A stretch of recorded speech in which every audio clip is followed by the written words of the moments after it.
Someone commented in one of my videos that burnout doesn't necessarily have to look obvious. Like, it's not necessarily someone just freaking out, visibly stressing out, that kind of thing. They said that burnout can be quite subtle. And the example that they gave was losing interest in hobbies. So that is something that I can 100% relate to. One of my hobbies used to be walking around in nature and enjoying the outdoors.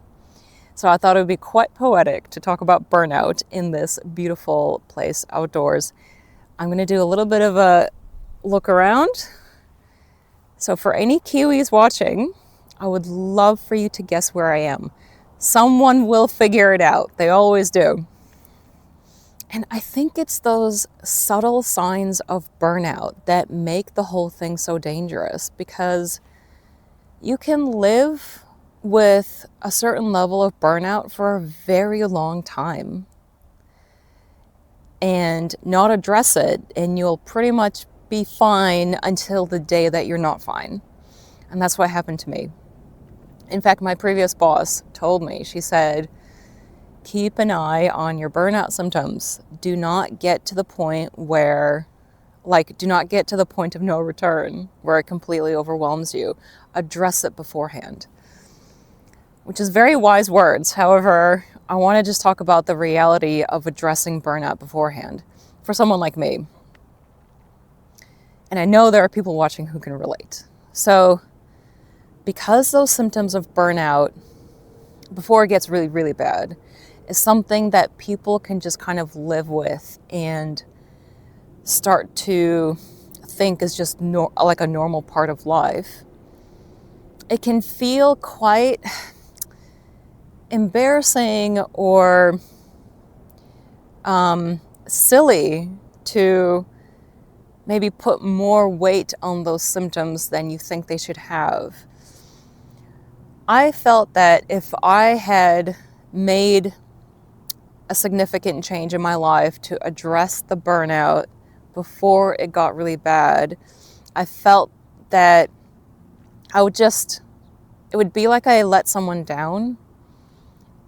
It would be like I was showing quite a lot of weakness. It would be like, everyone around me seems to be okay. Why am I the one who seemingly can't handle these signs of burnout? Why can I not be an adult like everyone else around me? So I know some people might be listening to this and thinking that that's completely stupid. Like, everyone should just take care of themselves. Who cares what other people think? And that's totally right. But I just want to be honest about this, that for someone like me, it can be really, really hard and sometimes feel completely impossible to address burnout before it gets really bad because of those reasons that I mentioned, that you worry that you're just going to feel like you've totally failed and like you just can't crack it. You just can't handle life like other people do. Now that I'm on the other side of it, I want to tell you that, that was quite stupid. And one of the reasons that I started this channel is because I've learned a few things the hard way along the way. And I want other people who are like me to hear from someone like me and understand that, no, you're not a failure if you recognize signs early and you do something about it. In fact, you're the opposite of a failure. You're actually a winner. So one of my friends that I used to work with reached out recently. I hope she doesn't mind that I'm saying this, by the way. I won't say who it is, because she found my channel. And she said that she also quit her job and she actually moved countries. And I was like, what? What do you mean? I thought you really liked your job. And she said, yeah, I did. Until I didn't. And she said, but I knew the signs of what would happen if I didn't make a change.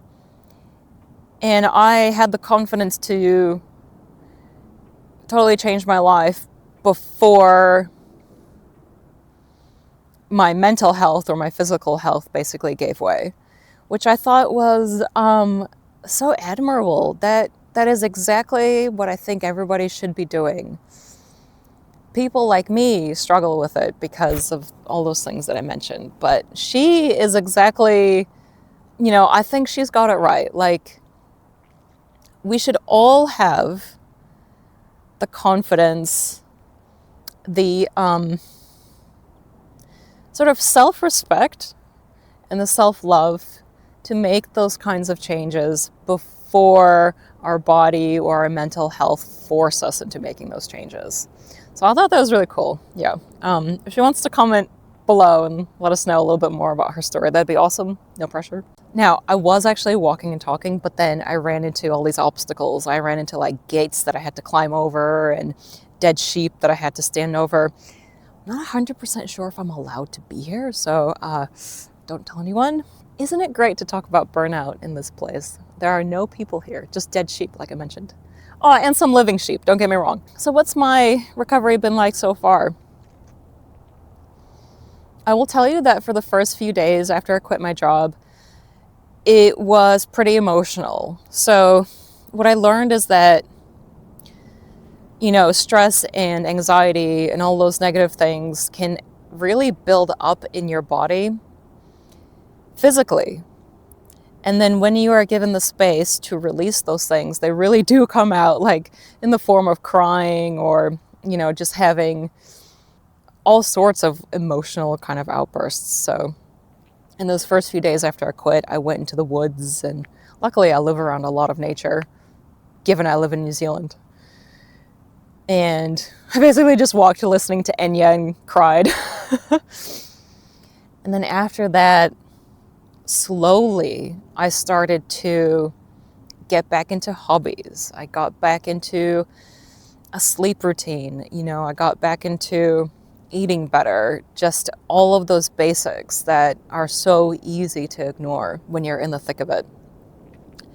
And I actually had the thought of starting this YouTube channel pretty much the day after I quit, but I didn't because I knew that I was not anywhere near recovered. And I didn't want to start a channel and just sort of, inevitably put out negativity into the world. Like if I wasn't in the right headspace, I didn't want to accidentally infect other people with my negative headspace. I wanted to wait until I had things under control. I'm really glad I did. I've seen some YouTubers who have similar stories to me start channels when they're in the middle of their burnout, and you can kind of tell, and I'm not sure how I feel about it. Like, I'm all for actually sharing yourself online, because there are people out there who will want to see a genuine, authentic person just sharing their life, but I'm not sure if it's a good idea to do it when you're right in the middle of something that's emotionally heavy. I don't know. What do you think? So yeah, I took a few months to recover from my burnout, and like I mentioned in a previous video, that can be longer for some people, it could be shorter for some people. It just depends on your situation. I would say for everybody though, it's important to give yourself time and the permission to feel the feelings, to go through the process, and to try to not rush it if possible. Just give yourself time. You will get there. So yeah, I started to get back into the thick of things, started making videos and investigating other income streams, like I mentioned in another video that I did. And then just when I thought that the YouTube channel was going absolutely nowhere, it actually took off in a pretty dramatic way. So that was nice. I really enjoy doing YouTube because it's one of those things that actually works really well with one of my hobbies, which completely fell by the wayside, that hobby being exploring the outdoors. Like, it's YouTube and exploring the outdoors synergizes so well, so I'm really grateful for that I'm allowed to do this. You can't really be an IT manager while walking around farms. Well, maybe you can, but I'm not sure what you would accomplish. I took someone's suggestion to film this in 4K. So if you're watching this on a bigger screen or on the TV, just let me know if you can see a significant difference between this and my older videos. This one should be better, so let's see. Thank you to Robert for suggesting that. Robert has been with me pretty much from the beginnings of this YouTube channel, so I really appreciate all of his encouragement and advice through the months. I hope you've enjoyed exploring this little farm with me. I really hope that even if you are someone who is stuck in an office or stuck at home, you can't get outside and enjoy nature, at least you can enjoy it for a few minutes by watching this video. So thanks for spending time with me. I'll see you next time.